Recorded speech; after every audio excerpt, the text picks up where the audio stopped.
আসসালামু আলাইকুম রহমতুল্লাহ বারাকাতুহু। আজকে আপনাদের দিনটির কথা নিশ্চয়ই মনে আছে।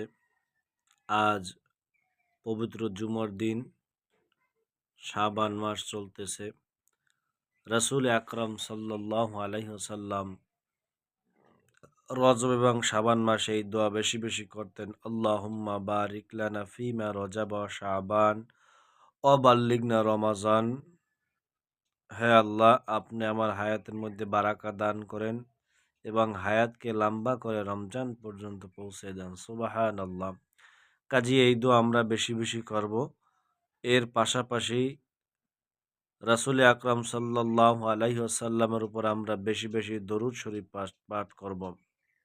দরুদের মাধ্যমে আল্লাহ তাআলার যেমন প্রিয় বান্দা হওয়া যায়, তেমনি রাসূলের সঠিক এবং আশিক উম্মত হওয়া যায়। এজন্য নবী বলছেন, যে আমার উপর একবার দুরূদ পাঠ করে আল্লাহ রব্বুল আলামিন খুশি হয়ে তার আমলনামায় 10টা নেকি দান করেন, 10টা গুনাহ মাফ করে দেন, 10টা রহমত দান করেন। সুবহানাল্লাহ। শুধু এই নয়, আরও অসংখ্য ফজিলত হাদিসের মধ্যে রয়েছে। এজন্য নবীর শানে আমরা বেশি বেশি দরুদ পেশ করি, যাতে আল্লাহ রাসূল সাল্লাল্লাহু আলাইহি ওয়াসাল্লাম কিয়ামতের ময়দানে আমাদেরকে তিনি সুপারিশ করেন। আল্লাহ পাক আমাদেরকে বুঝার তৌফিক দান করুন। আমিন।